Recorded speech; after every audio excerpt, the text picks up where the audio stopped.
clases, que tenían problemas con las otras materias. Y la verdad que sí, creo que eso en todas las comisiones nos está pasando.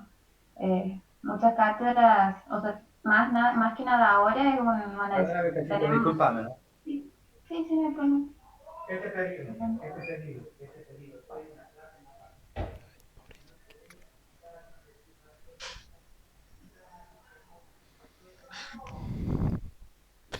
Pobre chiquito.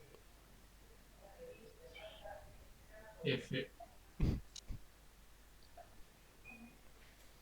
¿Cómo van, che? Y ahí vamos, no sé. Ahora sí. Han participado pocos ayer en esos movimientos anormales, ¿eh? Es... Sí, profe. Sí. Y Yo de eso esperaba una queremos participación más. conversar. Eso les va a caer en su consultorio y es un problema cuando aparecen eso, ¿eh? Sobre todo esa criaturita, la última chica con una Corea generalizada. Uh-huh. Pero bueno, suelen aparecer de vez en vez. A ver, esta es una reunión para que repasemos. No sé si tienen algún tema en particular. Sí, con los chicos habíamos hablado y pensábamos que movimientos anormales, más que nada diferenciarlos, era lo que más nos costaba. Perdón, ¿dónde tiene el volumen Zoom? No, profe, no tiene, es la computadora. Entonces me fijo el compu. ¿Ahí se escucha más o no? Sí. Ah, nosotros lo ¿Sí se escuchamos escucha bien, bien, profe. profe? Sí, se escucha Bueno, bien. a ver, diagnósticos diferenciales de los movimientos anormales, entre ellos,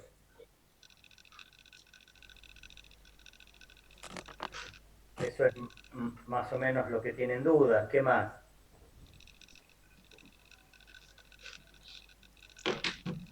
Y después, profe, diferencia entre taxi y praxia no me queda bien y claro a mí. Ajá, bien. Taxia y praxia. La praxia es una función mental superior, la taxia no, la taxia es la coordinación. La praxia es Mm. la realización o la capacidad de hacer movimientos aprendidos. Praxia también decía coordinación de movimientos, decía, y taxia lo mismo, no entendí. A ver, la praxia es la representación cortical o la función mental superior que te permite hacer movimientos o actos motores aprendidos con cierta facilidad. Por ejemplo, no sé, prender un cigarrillo, andar en bicicleta, destapar una gaseosa, cortar un papel. Es decir, vos para cortar un papel tenés que agarrar la tijera, agarrar el papel y hacer el... En cambio, la taxia es la coordinación, es la función por la cual el cerebelo generalmente, si bien hay otras alteraciones, coordina un acto motor, una función motora. ¿Mm? No es un acto motor aprendido, sino que es un movimiento, qué sé yo, tocarte la punta de la nariz, Ah, bien. agarrar un vaso. ¿Mm? Es una función motora básica. Vos para pensar que el paciente tiene una distaxia o una ataxia, tiene que tener cierta función motora, porque si el paciente está hemipléjico, vos le pedís que se toque la nariz, no puede, está atáxico, no, tiene que tener una función motora, ¿de acuerdo? Lo Sí. mismo que si vos le pedís a un paciente que corte un papel o que se vista o que haga el ademán de prender un cigarrillo y el paciente está con una pared y no lo puede hacer, no vas a decir que está apráxico. Claro. Y después tenés dentro de la praxia los actos motores transitivos o intransitivos, es decir, los que tienen o no algún objeto. Por ejemplo, no sé, un cepillo, la lapicera, una caja de fósforo, ¿de acuerdo? Sí. La praxia es una función mental superior, la taxia no. Bien. Bien. ¿Cómo están para el examen? ¿Bien o no? ahí Más o menos. vamos. Más o menos. Bien. Los han resuelto muy bien a los casos clínicos. Me ha sorprendido mucho lo de Julieta Acuña. Cuando me manda un trabajo, digo, incompleto, digo, algo le ha pasado, esta chica no, no, no era así, hasta que después me manda el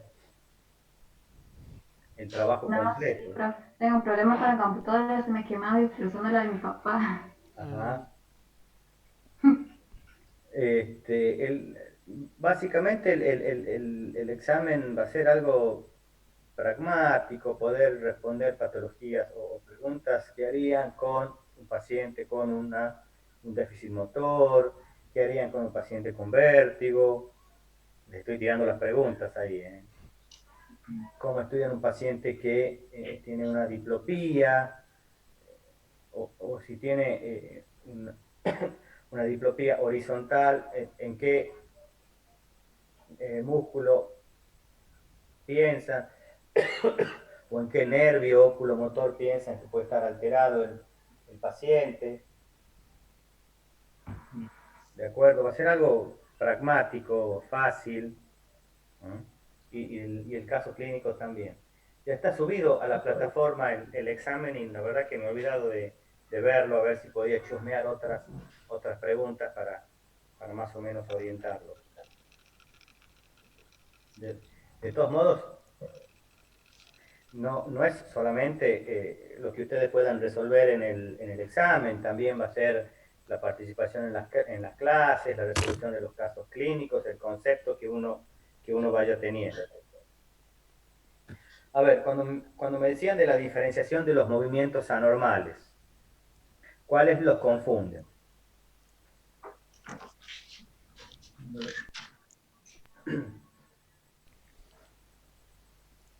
Lo que yo he mandado, el primer paciente era una tetosis, que son esos movimientos lentos, como reptantes, ondulantes, habitualmente distales. El segundo paciente eran unas mioclonías negativas, que le llaman asterixis también, y son movimientos bruscos y breves, donde hay una interrupción del tono muscular. Después, ¿qué más hemos mandado? Una chica con una corea, que son esos movimientos repetitivos, como incorporados a la gestualidad, sin propósito, de baja amplitud, que no siguen una ritmicidad, y eso es una corea. Profe, ¿Cuál ahí le genera? en Diga. la Corea, ¿qué diferencia tienen con el balismo? La verdad que Pues son bastante, desde lo fisiopatogénico, aguarden un segundo. Hermano, ¿no podés jugar sin gritar? ¿Ah?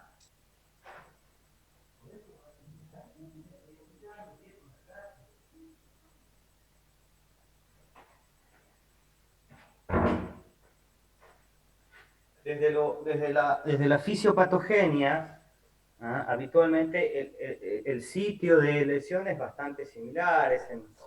Se sospecha que hay una lesión a nivel subtalámica. Habitualmente el balismo afecta a porciones proximales de los miembros y son movimientos más bruscos y de mayor amplitud. ¿De acuerdo? bien. A ver, si me aguardan un microsegundito.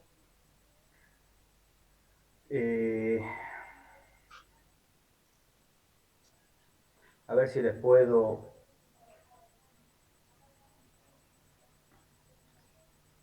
compartir si les puedo compartir. ¿Han visto ya un, uh, un paciente con un balismo? No. No, profe. no. Yo había visto videos y es como que hacen así, como si fuese que hacen golpes muy, muy bruscos. ¿Entiendes? Exactamente. ¿Por qué? Porque afecta la parte proximal de los miembros y son como que están volando. Yo acá tengo grabado un paciente pero no lo encuentro. A ver. Y la Corea de Huntington es parecida entonces al dualismo. ¿Cómo viejo? Sí, La Corea de Huntington, porque dice miembros superiores también. La Corea de Huntington o la enfermedad de Huntington es una Corea generalizada que afecta absolutamente todo el cuerpo. Ah, bien. Esa chiquita que yo he mostrado ahí tiene una enfermedad de Huntington. No lo encuentro. Yo lo tenía grabado este paciente y la verdad que no lo encuentro ahora, no. Y la verdad es clarísimo cómo se le mueve el brazo, cómo lo hace volar al... No lo encuentro.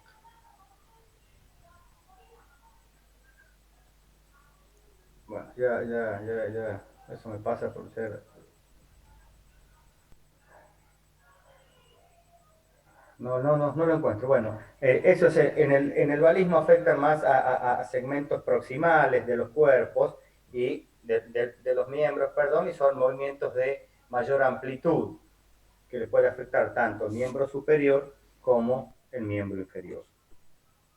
Eso son muchas veces, algunos le dicen o se asocian movimientos de gran amplitud proximales con movimientos distales de baja amplitud y hacen, se los nombra como movimientos coriobalísticos también cuando combinan los dos movimientos. ¿De acuerdo? Profe, y dentro de las mioclonías, cuando yo digo positivo o negativo, ¿cómo las diferencio una de otra? Por el movimiento, en las negativas hay una pérdida del tono postural. No sé si ven mis manos ahí. En las mioclonías en el mioclono negativo hay una pérdida del tono muscular. ¿Ah? En cambio, en las mioclonías positivas hay un mecanismo de contracción. Muchas veces, desde la fenomenología, cuando vos los ves, te puede costar hacer la diferenciación y muchas veces los tenés que hacer hasta incluso con un electromiograma.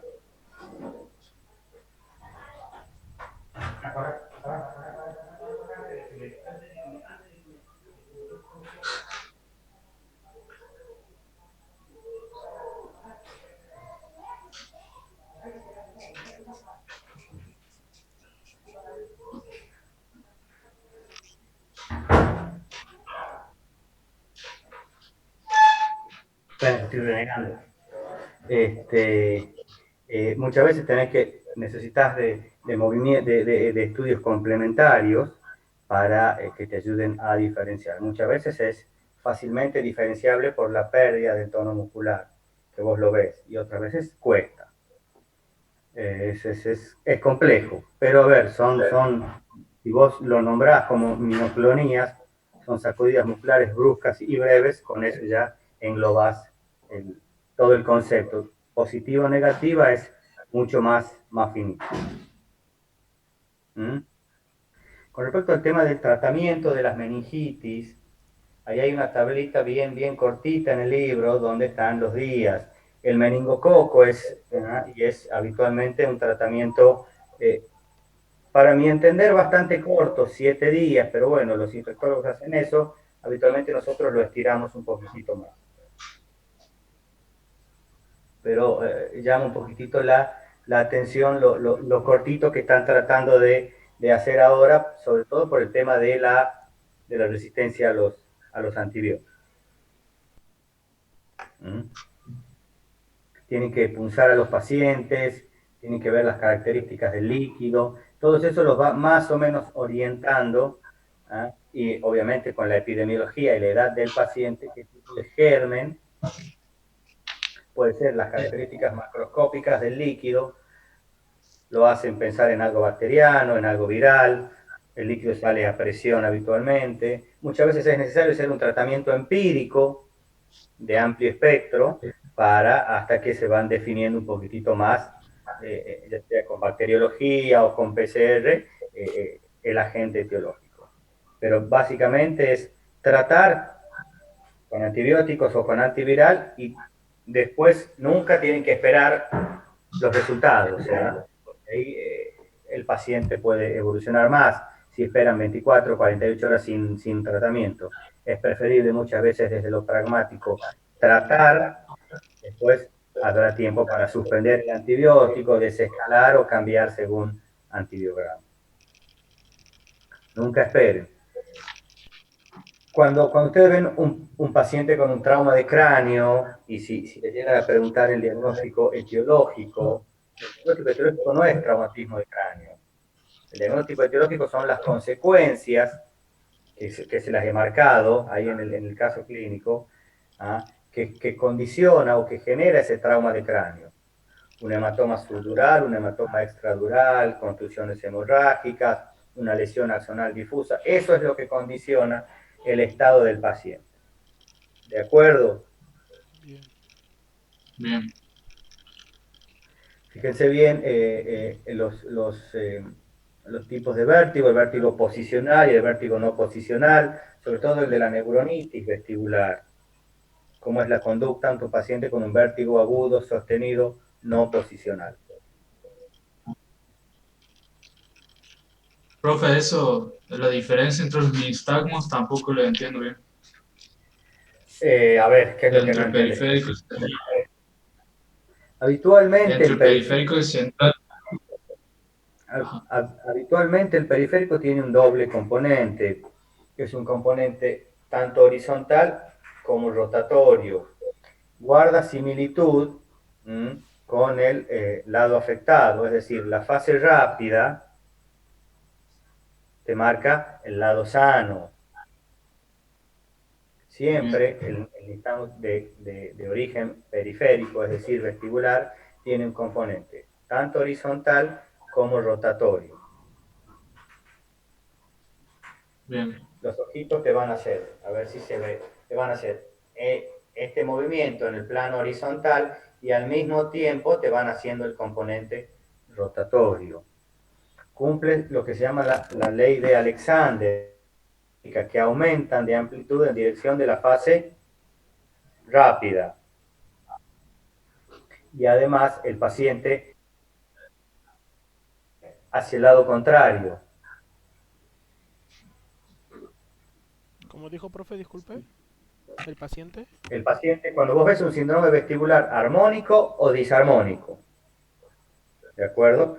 El paciente, vos tenés que ver varios ítems. En este caso hablamos del nistagmus bate hacia el lado contrario, hacia el lado afectado. Vos nombrás el nistagmus, es decir, a derecha o a izquierda, hacia dónde va la fase rápida. Pero el lado afectado es el contrario a la fase rápida. ¿De acuerdo? Vos tenés una fase rápida, una fase lenta. Una fase rápida y una fase lenta. El nombre del nistagmus, si es a derecha o izquierda, te lo da la dirección de la fase rápida. Pero el lado enfermo es el lado contrario a la fase rápida. ¿Más o menos se entiende o no? Sí, sí. Sí, pero Aparte de ver la dirección del nistagmus, cuando vos ves un síndrome vestibular armónico, en este caso hablamos de una neuronitis vestibular, los otros componentes van a guardar armonía con el lado afectado. Ya sea la pulsión o la desviación de los miembros o del tronco, va a ser al lado contrario de la fase rápida. Porque lo que te está marcando la fase lenta es el lado afectado. En cambio, cuando vos tenés un nistagmus por una lesión central, justamente hoy he mandado un caso clínico al Congreso Argentino de Neuro de un nistagmus central rarísimo. Habitualmente es en el plano vertical, ya sea o vertical ascendente o vertical descendente, o cambia de fase y no tiene el componente rotatorio.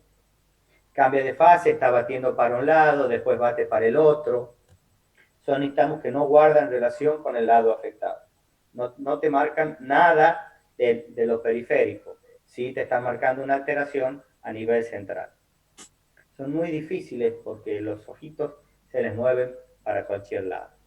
Además, habitualmente no tienen alineación, tienen lo que se llama desviación oblicua o en sesgo, tienen un ojito arriba y un ojito para abajo, o tienen una aforia donde tienen los ojitos separados. Eso es bastante fino, pero bueno, hay que por lo menos identificar a dónde está el problema, si es central o si es periférico. ¿De acuerdo? Sí, profe. ¿Qué más tienen dudas? ¿De las demencias? No, eso es fácil. ¿De las afasias? No, tampoco.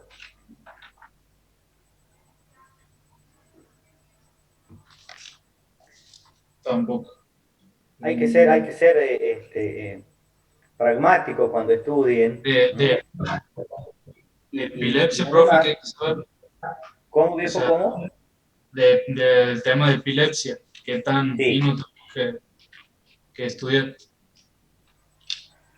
¿Qué hay que estudiar? Y la definición de epilepsia, si es cuando es una crisis o dos crisis, los tipos de crisis que hay, focales, generalizadas, o focales secundariamente generalizadas, cuándo sospechar que un paciente puede tener una convulsión, o los estigmas de una convulsión, si el paciente se ha mordido la lengua, si el paciente se ha hecho pis, si el paciente después de un evento está confuso, que es el posictal, ¿de acuerdo?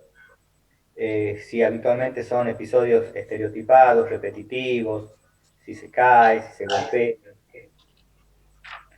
Todo eso lo vas a ir más o menos buscando en el interrogatorio en cada uno de los pacientes.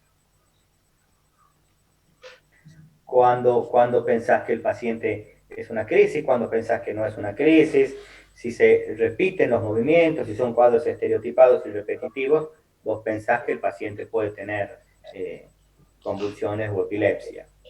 En cambio, si son movimientos bizarros, que tienen una incongruencia desde lo neuroanatómico, ahí vos pensás que no. Siempre para todo uno tiene que buscar la congruencia neuroanatómica.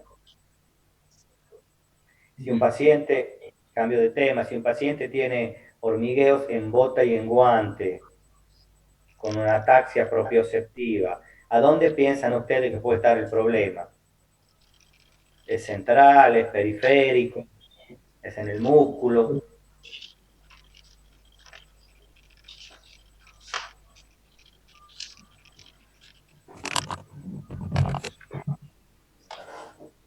Calladitos están.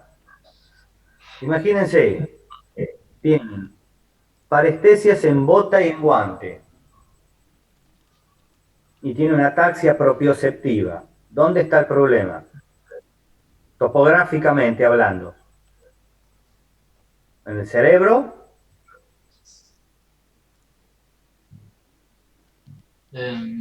Sí.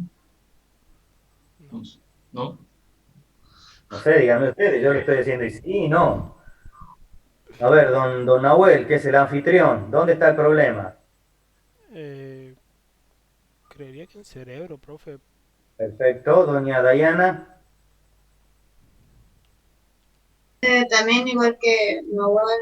Bien, Agustín. Algo de nervios. ¿Cómo, viejo? Periférico. No te Periférico, escuchas. ¿sabes? Periférico. Doña Julieta, Lo mismo que Agustín. periférico. Era parestesia en bota y guantes y qué más. Y ataxia propioceptiva. O sea que tenemos dos central y dos periférico. Ese propioceptiva que sea el profe que no reconoce lo que está tocando. No, la ataxia No, propioceptiva es por sería alteración de...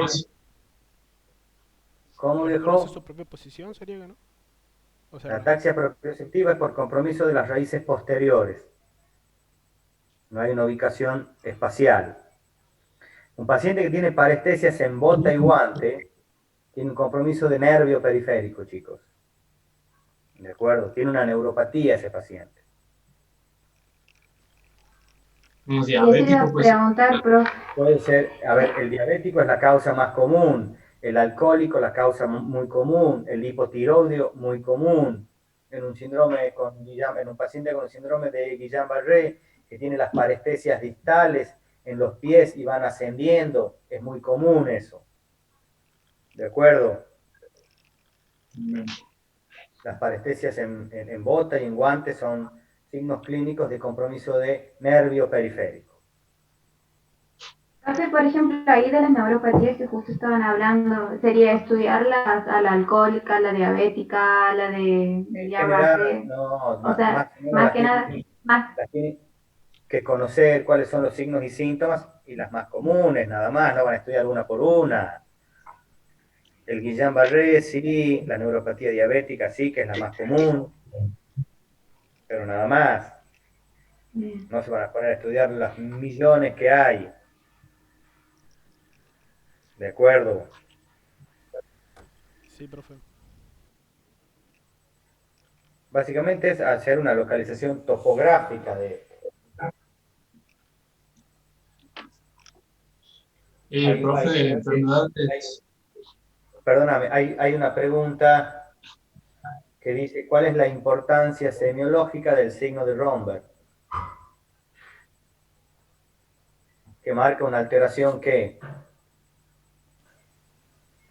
En el, en el equilibrio. Vestibular. Claro, Ah, pero vestibular o propioceptiva.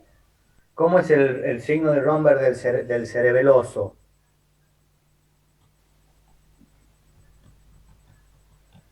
mm, No me acuerdo. No se acuerda. Bueno, el cerebeloso no tiene signo de Romberg, porque el signo de Romberg se pone de manifiesto cuando el paciente anula la intervención visual. El paciente está paradito, cierra los ojos y empieza con su tendencia a la caída. ¿De acuerdo? Y te está poniendo de manifiesto un déficit propioceptivo o vestibular. Y es solamente cuando el paciente cierra los ojos. En cambio, un paciente cerebeloso, vos lo parás y ya el paciente tiene tendencia a caerse. Cierre o no cierre los ojos, el paciente tiene tendencia al desequilibrio, a la ataxia axial. No es necesario que anule la intervención visual. Bien. Quedamos así. Sí, profe. A ver, les cuento, les hago un caso clínico que me ha tocado vivir a ver, estamos con muy poco trabajo en los consultorios, así que tengo tiempo de demasía para charlar con los pacientes. Estamos viendo muy pocos pacientes por esta pandemia. Ha venido un paciente que tenía 68 años aproximadamente, y me consulta porque hacía 3 días estaba en su casa y había tenido dificultad para mover el bracito, la mano derecha. Es un paciente jubilado, es hipertenso, que tiene buen control. Había tenido dificultad para mover su mano derecha 30 minutos, que la sentía como torpe, no pensaba que se había golpeado, que tenía algo en el hombro y la movía y todo. Y después de 30 minutos se le ha ido. El hombrecito, asustado, va y consulta a un sanatorio conocido de aquí. ¿Qué harían ustedes? Yo le voy a decir lo que ha hecho él, después le cuento lo que ha hecho el médico de guardia.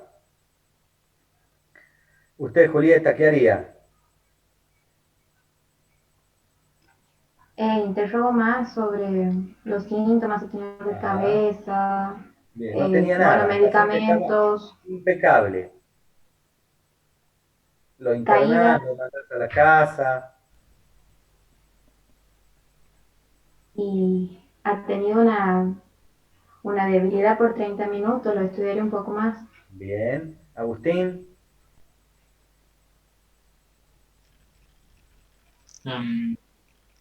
¿qué haría? el No, paciente, seguiría, pero el paciente Ajá. se queja mucho de la situación económica, no tiene un peso el paciente y te pide por favor que no le pidas estudios porque lo tiene que pagar. Ajá. ¿Qué le decís? Es el planteo que me ha hecho él a mí.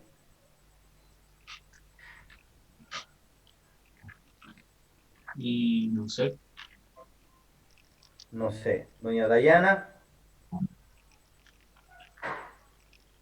en el lo examen mandamos a la físico casa con estaba bien, pautas de profe. alarma.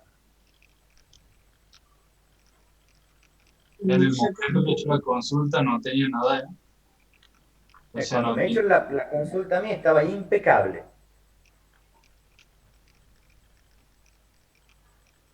Ujú.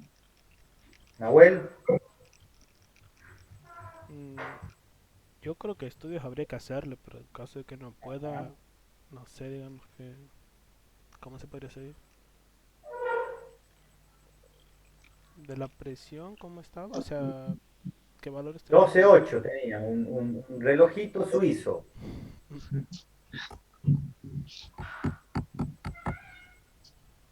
Y él decía que tenía algo en el hombro, que me molesta el hombro, que me duele el hombro, que ha sido algo en el hombro, que se quería hacer una placa que es barata.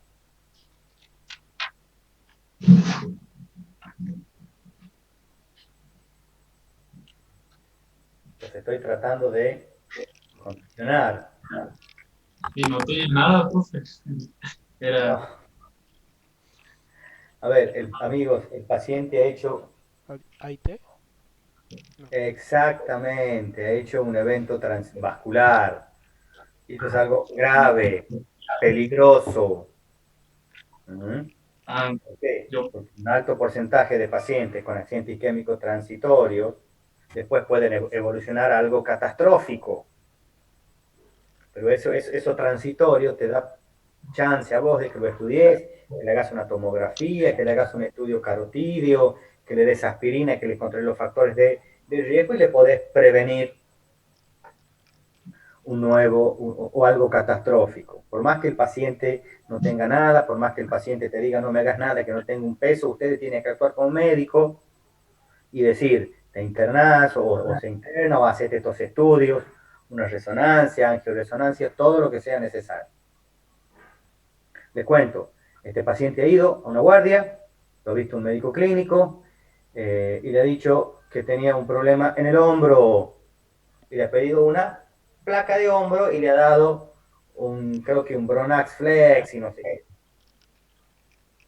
Pésima conducta, pésima, pésima conducta médica. ¿De acuerdo, amigos? Hay que ser cuidadoso con eso. bien, profe. Y hay preguntas de eso. Bien, ¿qué más quieren saber? Trauma de cráneo.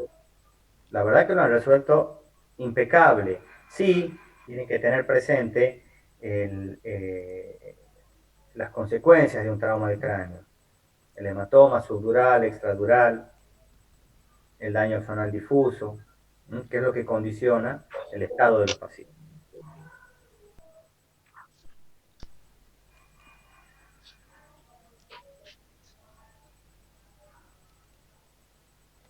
Hay que estudiar bien los mecanismos de accidente cerebrovascular, tanto isquémico, los 5 mecanismos, ¿se acuerdan? Los 5 mecanismos. Dos. Tienen que estudiar bien el tema de los hematomas cerebrales.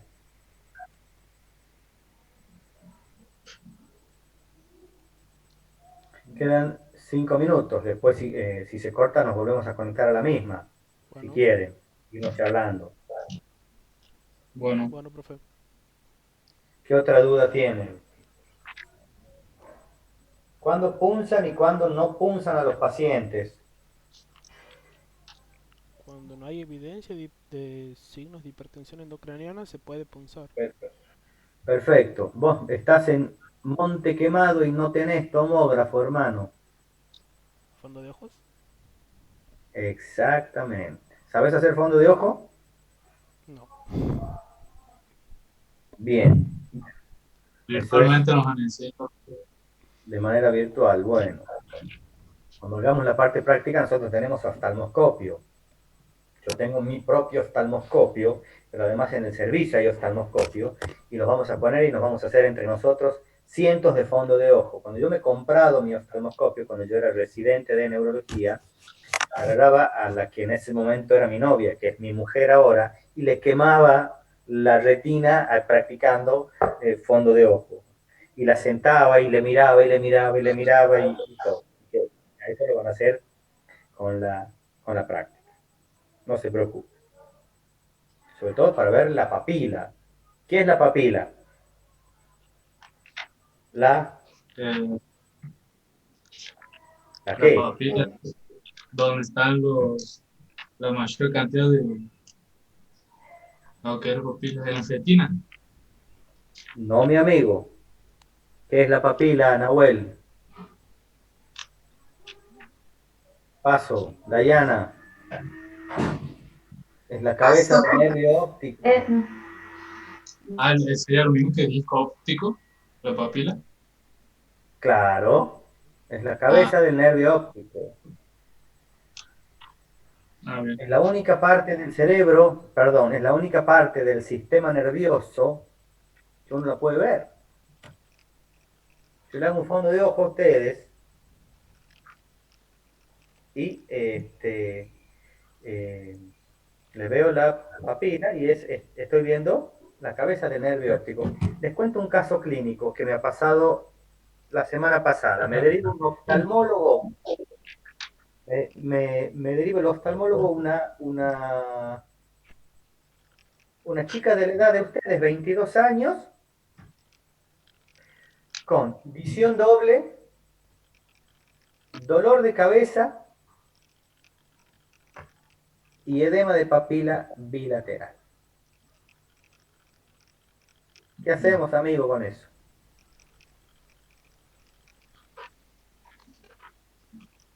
Bien, tiene que hacer estudio. Primero, me asusto, Sí. como todos. Y segundo, me sereno y la empiezo a estudiar. Le ha empezado esto hace aproximadamente 3 semanas. Una diplopía horizontal, dolor de cabeza y visión borrosa. ¿Qué hacemos?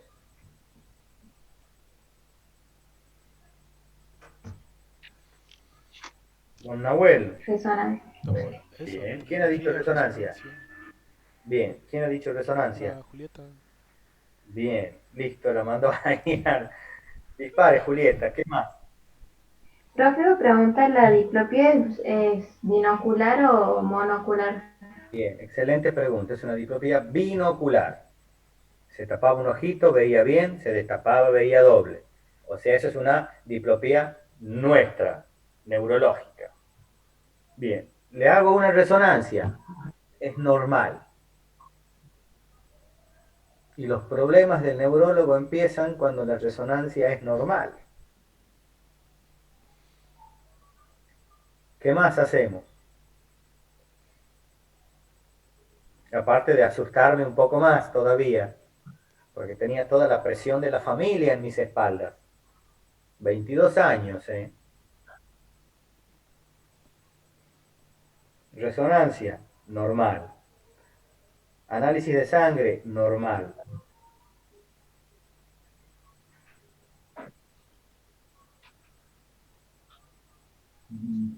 Le pido una angioresonancia, tiempo arterial y venoso, normal. Y le pregunto a la paciente.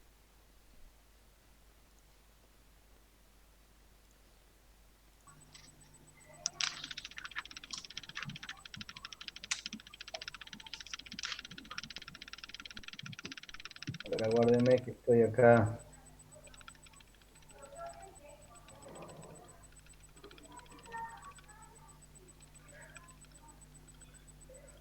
Con la presión familiar.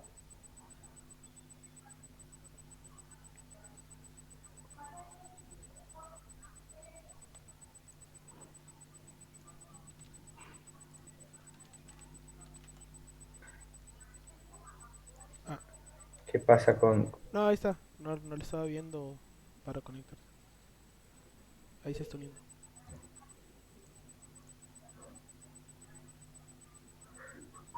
Ahí está. Bueno, me han cambiado ahora de lugar porque yo los tengo ahí. Aquí está, aquí, ahí está Nahuel, ahí está Agustín y abajo están las dos chicas que no estaban hace rato ahí. Les estaba diciendo que la paciente tenía resonancia normal, angioresonancia, tiempo arterial y venoso normal. Y le digo eso a la familia y me dicen, ¿y qué hacemos? ¿Qué harían ustedes? ¿Qué antecedentes tenía, profe? Ninguno. No toma anticonceptivos, hace gimnasia, es flaquita, no consume droga, alcohol, no fuma, nada. ¿Hay Y a ver qué posibilidades que el me oftalmólogo hubiese hecho mal el estudio?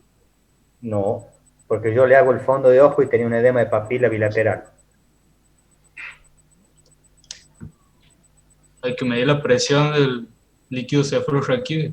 Fantástico, mi amigo. Tenía un pseudotumor cerebri esa chica, una hipertensión endocraniana benigna. La he internado en el hospital, le he punzado y tenía 20 centímetros de agua.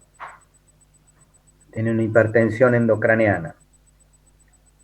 Diplopía, edema de papila. Miren, miren, vení.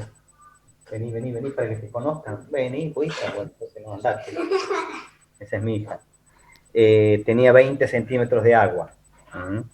Así que le hemos drenado líquido, le hemos puesto un diurético osmótico, que es la acetazolamida, y tenía ese diagnóstico. Es un casito tremendamente difícil. Que por Habitualmente, el congénito, eso, ¿no? no, ese Un es un problema. trastorno en la reacción del líquido cefalorraquídeo. Habitualmente tenés que buscar, habitualmente se ven personas que toman anticonceptivos, sobrepeso, alguna medicación. Esta chica no tenía nada. Nada de nada de nada. Es raro, es raro. ¿Mm? Pero cuando lo hemos drenado y le hemos puesto el diurético, a mejorar.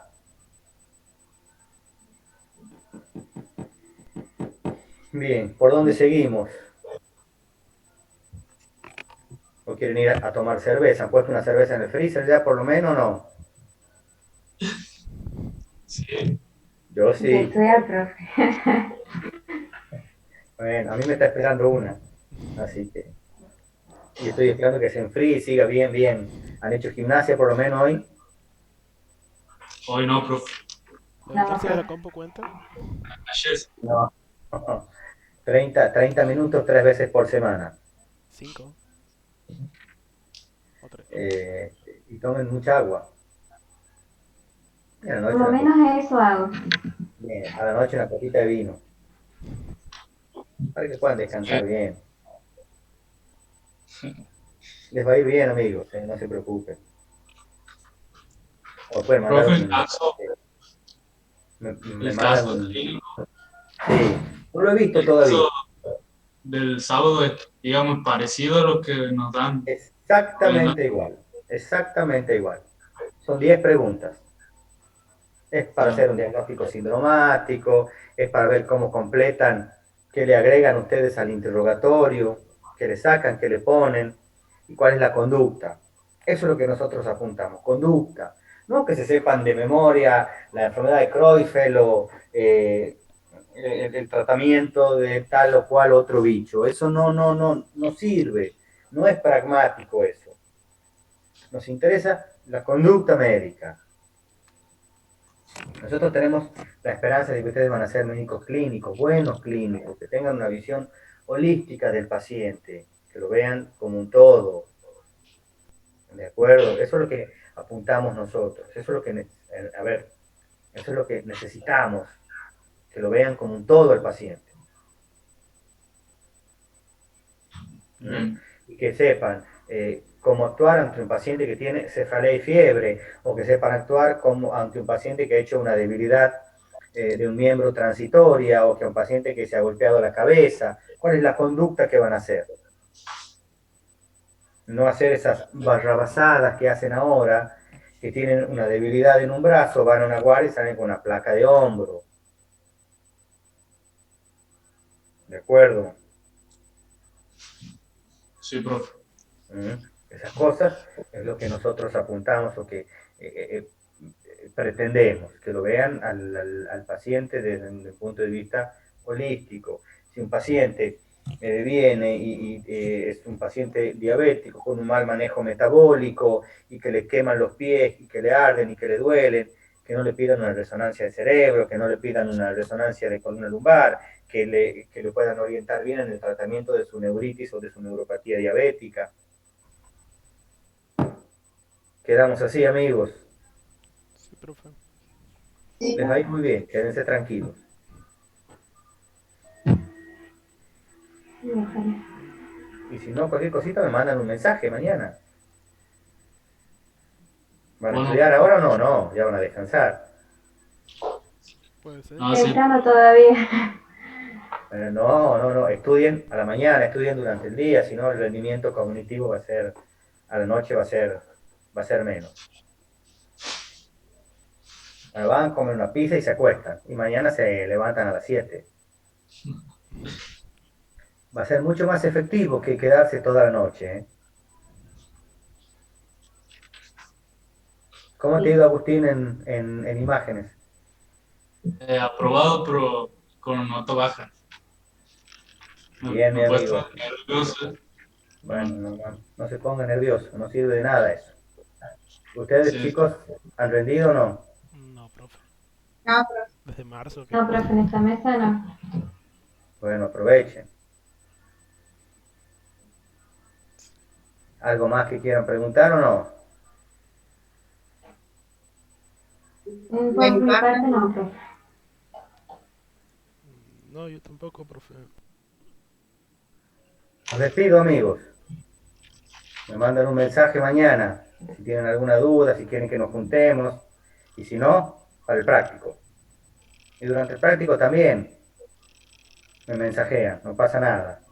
No les voy a contestar, pero bueno, así que... ¿ah? Bueno, Bueno, me profe. mandan un mensaje mañana, si tienen alguna duda, algún tema o algo, y lo charlamos. Bueno, profe. Bueno, Bueno. profe. Gracias. Nos Les vemos. voy a contar algo, pero no digan nada a ustedes, ¿no? He chusmeado otros casos clínicos de los otros compañeros. Pésimos, ¿eh? Entonces ustedes son súper. Pero no digan nada, ¿no? Y no se agranden tampoco. Ya está, ya estamos grandes. Chicos, Nos bueno, vemos, profe. me mandan un mensaje si quieren hacer algo mañana y si no, éxitos en el parcial. Estudien.